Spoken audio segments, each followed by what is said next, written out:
Kannur ഏറ്റുകുടുക്കയിൽ BLO ജീവനൊടുക്കി. Ettukudukka സ്വദേശി അനീഷാണ് മരിച്ചത്. തെരഞ്ഞെടുപ്പ് ജോലിയുമായി ബന്ധപ്പെട്ട സമ്മർദ്ദമാണ് കാരണം എന്നാണ് കുടുംബത്തിന്റെ ആരോപണം. രജീഷ് കുളങ്ങര ചേർന്നു. രജീഷ്, എന്താണ് സംഭവം? എൽദോ, കണ്ണൂർ ആലപ്പടമ്പ ഗ്രാമപഞ്ചായത്തിലെ ഏറ്റുകുടുക്ക സ്വദേശി അനീഷ് ജോർജിനെയാണ് കിടപ്പുമുറിയിൽ തൂങ്ങി മരിച്ച നിലയിൽ കണ്ടെത്തിയത്. ഇന്ന് രാവിലെയായിരുന്നു സംഭവം. ഇദ്ദേഹത്തിന്റെ മാതാപിതാക്കൾ പള്ളിയിൽ പോയി തിരിച്ചു വരുന്ന സമയത്താണ് ഇദ്ദേഹം കിടപ്പുമുറിയിൽ തൂങ്ങി മരിച്ച നിലയിലായി കണ്ടെത്തിയത്. ഇദ്ദേഹം പയ്യന്നൂർ നിയോജകമണ്ഡലം 18-ാം ബൂത്തിലെ BLO ആണ്. SIRമായി ബന്ധപ്പെട്ട ചില ബുദ്ധിമുട്ടുകളെ തുടർന്ന് ഇദ്ദേഹം കുറച്ചു ദിവസങ്ങളായി മാനസിക സമ്മർദ്ദത്തിലായിരുന്നു എന്നാണ് കുടുംബങ്ങൾ പറയുന്നത്. രാവിലെ പള്ളിയിൽ പോകാനായി ഇദ്ദേഹത്തെ വിളിച്ചപ്പോൾ താൻ വരുന്നില്ല, നിങ്ങൾ പോയി വന്നോളൂ, ഞാൻ വരുന്നില്ല, സുഖമില്ല എന്ന് പറഞ്ഞ് വീട്ടിൽ തന്നെ ഇരിക്കുകയായിരുന്നു. പള്ളിയിലെത്തിയ അമ്മ മേരി ടീച്ചർക്ക് ചില അസ്വാഭാവികത തോന്നിയതിനെ തുടർന്ന് തിരിച്ചു വന്ന് പരിശോധിച്ചപ്പോഴാണ് ഇങ്ങനെ തൂങ്ങി മരിച്ച നിലയിൽ കണ്ടെത്തിയത്. ഇദ്ദേഹം കുന്നരു AUP സ്കൂളിലെ പ്യൂണാണ്. ഇദ്ദേഹത്തിന്റെ നാടായ ഏറ്റുകുടുക്കയിലെ BLO ആയാണ് ഇദ്ദേഹത്തിന് നിയമിച്ചിരുന്നത്. കുറച്ചു ദിവസമായി ഇദ്ദേഹം അനുഭവിക്കുന്ന കടുത്ത സമ്മർദ്ദത്തെ കുറിച്ച് ഇദ്ദേഹം പല രാഷ്ട്രീയ പ്രവർത്തകരുമായി പങ്കുവച്ചപ്പോൾ അത് സ്വാഭാവികമാണെന്നും അത് പൂർത്തീകരിച്ചില്ലെങ്കിൽ ജോലി ഉൾപ്പെടെ നഷ്ടപ്പെടാനുള്ള സാഹചര്യം ഉണ്ടാകും എന്ന് അറിയിച്ചിരുന്നു. ഇത് കൂടുതൽ മാനസിക സമ്മർദ്ദത്തിന് ഇടയാക്കി എന്നുള്ളതാണ് കുടുംബാംഗങ്ങൾ പറയുന്നത്.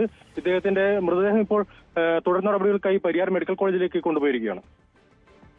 രജീഷ്, ഏതെങ്കിലും സാഹചര്യത്തിൽ ഇക്കാര്യങ്ങൾ കുടുംബാംഗങ്ങളുമായി പങ്കുവച്ചിരുന്നോ ഇദ്ദേഹം? ഇതിനു മുമ്പ് ഇത്തരത്തിലൊരു സമ്മർദ്ദം നേരിടുന്നുണ്ട് എന്ന് ഏതെങ്കിലും തരത്തിൽ വ്യക്തമായി അറിയിച്ചിരുന്നോ ഈ അനീഷ്?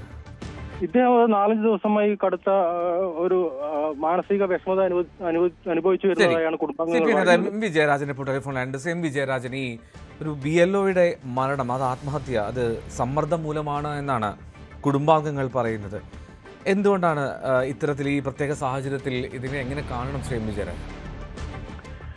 ഏറ്റുകുടുക്കിയിലെ BLO അനീഷ് ജോർജിന്റെ മരണം വേദനാജനകമാണ്. ദുഃഖമനുഭവിക്കുന്ന കുടുംബത്തോടൊപ്പമാണ് ഞങ്ങളെല്ലാം. ദുഃഖവും അനുശോചനവും രേഖപ്പെടുത്തുന്നു. അനീഷ് ജോർജ് ആത്മഹത്യ ചെയ്യാൻ ഇടയാക്കിയതിനെ കുറിച്ച് കുടുംബാംഗങ്ങൾ പറയുന്ന കാര്യം, ജോലിയുടെ ഭാരം മൂലമുള്ള സമ്മർദ്ദം അദ്ദേഹം വീട്ടിൽ പറഞ്ഞിട്ടുണ്ട് എന്നാണ്. SIR നടപ്പാക്കുന്നതിന്റെ ഭാഗമായി BLOന്റെ മേൽ കടുത്ത സമ്മർദ്ദമാണ് കേരളത്തിലാകെ. അതിന്റെ മുകളിലുള്ള സൂപ്പർവൈസർ, AERO, ERO തുടങ്ങി മുകളിലുള്ള ഉദ്യോഗസ്ഥന്മാർ നടത്തിക്കൊണ്ടിരിക്കുന്നത്. മുകളിലുള്ള ഉദ്യോഗസ്ഥന്മാർ അങ്ങനെ ചെയ്യുന്നത് കേന്ദ്ര ഇലക്ഷൻ കമ്മീഷന്റെ നിർദ്ദേശത്തെ തുടർന്നാണ്. നവംബർ 15-നകം നിങ്ങൾ എന്യൂമറേഷൻ ഫോം വീടുകളിൽ വിതരണം ചെയ്യുന്നില്ലെങ്കിൽ നടപടിയെടുക്കുമെന്നടക്കമാണ് മേലെ എന്ന് പറയുന്നത്. ഇലക്ഷൻ സമയത്ത് ഡ്യൂട്ടി കൊടുത്ത ജീവനക്കാർ ഡ്യൂട്ടിയിൽ അലംഭാവം കാണിച്ചു എന്ന് റിപ്പോർട്ട് ചെയ്ത് അച്ചടക്ക നടപടിയെടുക്കാൻ അവർക്ക് അധികാരമുണ്ട്. അതിന് അഡ്മിനിസ്ട്രേറ്റീവ് ഡിപ്പാർട്ട്മെന്റിന്റെ സമ്മതം പോലും വേണ്ട. എന്താ ഇവിടുത്തെ പ്രശ്നം? സംസ്ഥാനത്ത് തദ്ദേശ തെരഞ്ഞെടുപ്പ് നടക്കുകയാണ്. നോമിനേഷൻ സ്വീകരിച്ചു തുടങ്ങി. അതിന് ഏതാണ്ട് 2.5 ലക്ഷത്തോളം ജീവനക്കാർ ഡ്യൂട്ടി നിർവഹിക്കാൻ വേണ്ടി സംസ്ഥാന ഇലക്ഷൻ കമ്മീഷന് എല്ലാ ചുമതലയും നൽകി കഴിഞ്ഞു. ആ ചുമതല നിർവഹിക്കുന്നതോടൊപ്പം ഏതാണ്ട് 30,000-ലേറെ ജീവനക്കാർ കേന്ദ്ര ഇലക്ഷൻ കമ്മീഷന്റെ SIRന്റെ പണിയും എടുക്കണം. ഇതെങ്ങനെ നടക്കാൻ കഴിയുന്നത്? ഒരാൾ തന്നെ 2 ജോലി എങ്ങനെ നിർവഹിക്കാൻ കഴിയും? അസാധ്യമാണത്. SIR ചുളുവിൽ പൗരത്വ രജിസ്റ്റർ തയ്യാറാക്കാനുള്ള ഒന്നാണ് എന്ന അഭിപ്രായമുള്ള പാർട്ടികളാണ് മഹാഭൂരിപക്ഷം. അത് ഞങ്ങൾ പറഞ്ഞു. പക്ഷെ SIRമായി അവർ മുന്നോട്ട് പോവുകയാണ്.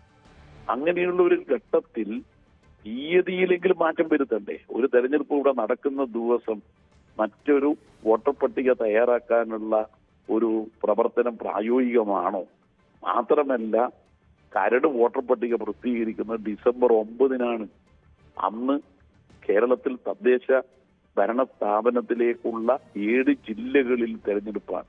ആ ഡേറ്റെങ്കിലും മാറ്റാൻ വേണ്ടി കഴിയാത്ത വിധമുള്ള ധിക്കാരം, അതല്ലേ ഈ പ്രശ്നങ്ങൾക്കെല്ലാം കാരണം? ആർക്കെങ്കിലും അംഗീകരിക്കാൻ കഴിയുമോ ആ നിലപാടിന്?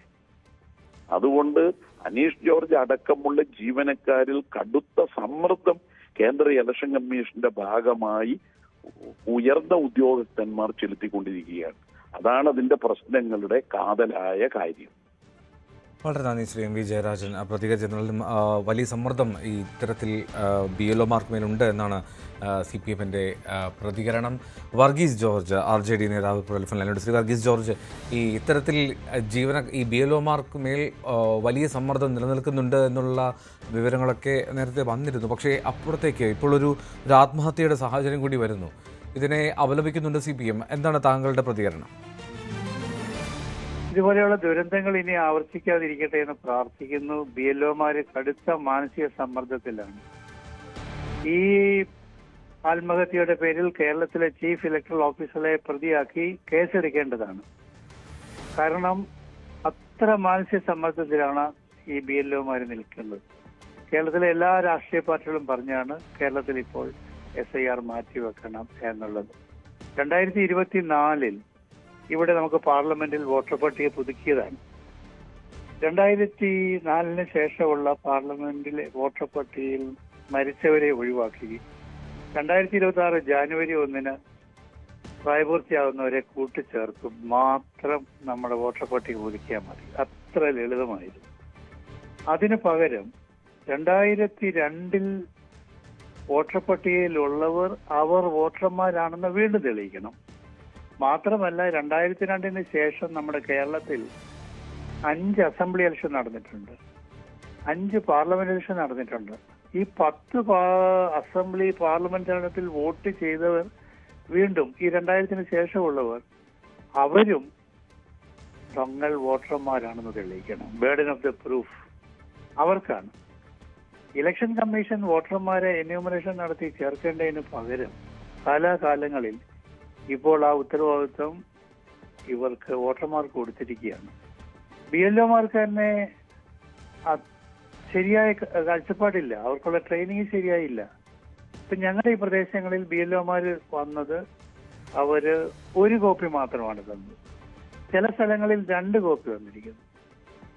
ഞാൻ പോലും 3 തവണ BLOയെ വിളിച്ച് ഇതിലെ കാര്യങ്ങൾ പൂരിപ്പിക്കുന്ന സംബന്ധിച്ച് ചോദിക്കേണ്ടി വന്നു.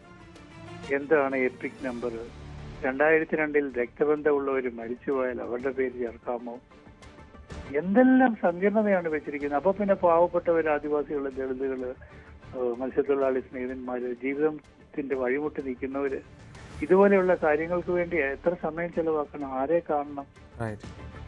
ഹലോ, ഒരു സെക്കൻഡ് കൂടി. ഈ കേരളത്തിലെ ചീഫ് ഇലക്ടറൽ ഓഫീസർ ഉൾപ്പെടെ ഉള്ളവർക്ക് ട്രെയിനിങ് കൊടുത്തത് ബീഹാറിലെ CEO ആണ്, ചീഫ് ഇലക്ടറൽ ഓഫീസറാണ്.